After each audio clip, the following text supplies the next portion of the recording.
I can tell you the exact week that my life was changed. February 14th, 1992, Wayne's World came out. The movie Wayne's World. You know, with Wayne and Garth. I remember, and to give you guys a reference to where I was musically in my life, I was in a community theater production of Scrooge. It was my first on-stage experience. You know, going to the movie theater and seeing Wayne's World at 9 and seeing that one scene where they're all singing in the back of the car and they headbang. I had never seen anybody headbang. And you have Wayne and Garth and their friends all singing, "This will long go, I will not let..."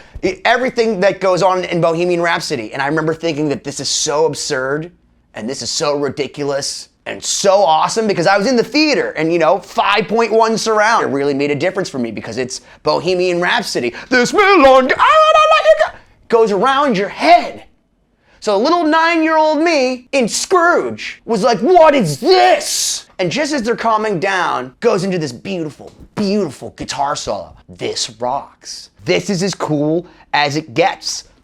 And I remember a few weeks after the movie came out that one of the cast members of Scrooge, after we were done practicing, "Boy, what day is it?" "Mr. Scrooge, it's Christmas Day, of course."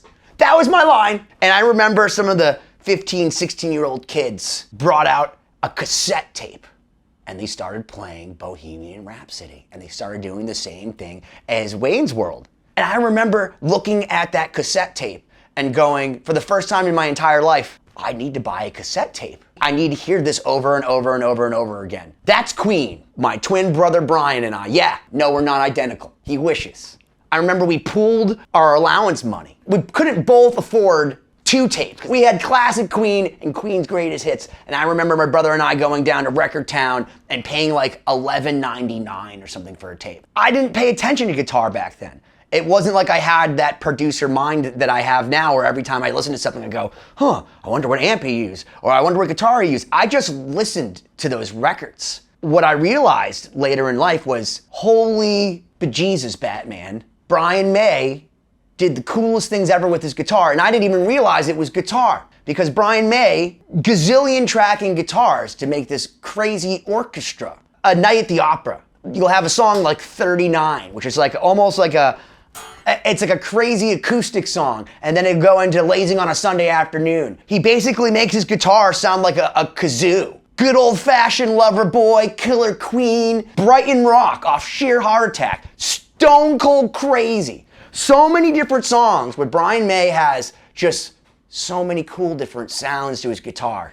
And that guitar is this, the Red Special. And this one has dirty strings and dust on it because, as you can see, it's a Red Special signed by the astrophysicist himself, the badger-saving humanitarian that is Brian May, because this is one of the few things that sits in my studio that don't touch that guitar. Don't even look at it. This is my Spinal Tap guitar, is my Brian May Red Special. There are very few guitarists in history that used one guitar throughout their career like Brian May. I mean, you have Dave Gilmour, he had that Strat, Eric Clapton had Blackie, whatever, but like Brian May, literally other than like 4 or 5 songs, used this guitar on everything. In 1963, Brian May decided, hey, I'm gonna start a project with my dad. I'm gonna build a guitar. Because he couldn't afford a Hofner, he couldn't afford a Vox, he couldn't afford a Gibson, he couldn't afford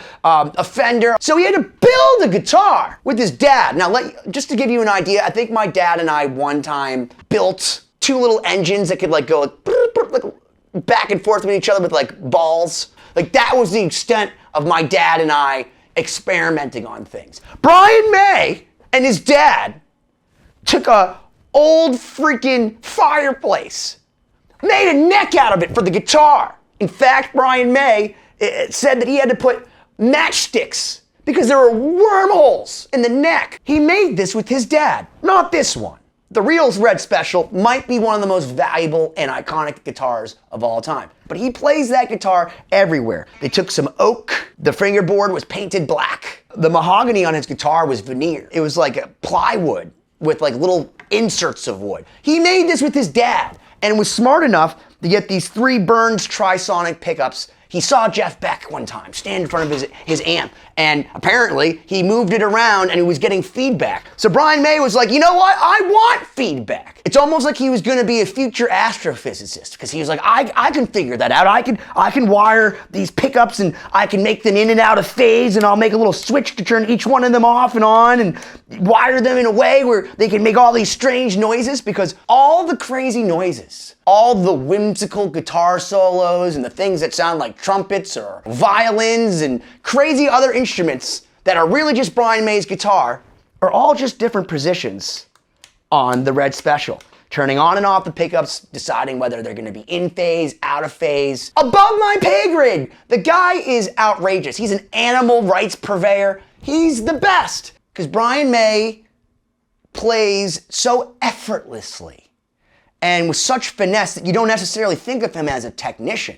A lot of the things that, again, are these crazy, intricate guitar solos, you don't even think about them being crazy, intricate guitar solos because they're not played in a way that's flashy. They're played in a way that's just super cool. You go and listen to a song like The Millionaire Waltz. Just these crazy orchestral guitars, or a song like The Prophet Song, and listen to Freddie Mercury sing around your head with the craziest guitar solos, and it's wild. Because I got into Queen just after Freddie left us. To give you an idea, Freddie Mercury even made it to an early screening. I think he got a copy of it on tape and they watched it at his house. But Freddie Mercury got to see Wayne's World and loved it. People ask me what are like the coolest things around my entire studio. There's this Brian May Red Special, most prized possession that I own. This is a Freddie Mercury signed Hot Space record, which is probably one of their weakest records because, you know, they were doing a bunch of blow with David Bowie in Switzerland. But Under Pressure's on this record, and I absolutely love it. So when I first got signed with my band Carve in 2000, I sent a copy of the record to Brian May, and I received a response back that I've kept on my wall ever since. It says, "Dear Ben, thank you for sending me your CD and information on Carve. Until recently, I was able to keep up and listen to anything that was sent to me, and even, eventually, to write back with some comment. However, in all honesty, I don't even have time to listen to all the cassettes relevant to my own work, much less other people's. So regretfully, I am returning your kit as received. I think that this is a better solution than hanging on to it for ages and perhaps never getting around to dealing with it. Hope you understand, and very best of luck in the future. Cheers, Brian May!" What a nice dude! How many times have you given out your CD at a show and you see it in the trash? Brian May wrote Winsleham, Surrey, England, Brian Mayland, to basically say, hey man, all I do is music. You think I have time to listen to your crap? I don't. So I will send $25 in postage to put this back over the pond and send it back to you so I don't have to have it and feel bad that I don't ever listen to it. Wow, Brian!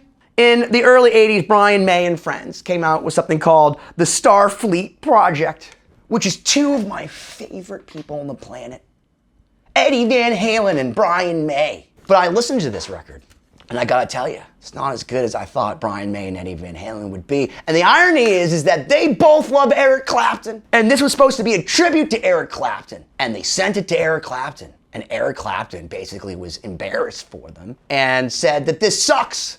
And he was actually insulted by this. Which again confirms that Eric Clapton is a supreme dick. Because I'll tell you this, if Brian May and Eddie Van Halen made me a record telling me how awesome I am, how much I influenced them, and even if it sucked, thank you, Brian May. Thank you, Eddie Van Halen, for acknowledging me, Eric Clapton, being awesome. But no, what the hell is this? Bohemian Rhapsody has become the most streamed song ever, 1.6 billion streams. Queen is the reason I play music. I didn't even have Brian May as a favorite guitarist because there was no other guitarist for me for such a long time. There was just Queen. I see the Red Special. It makes me feel special. And I go turn on some Queen. Brian May, Freddie Mercury, John Deacon, and Roger Taylor, they're the reason I play music. Why don't you smash that subscribe button already?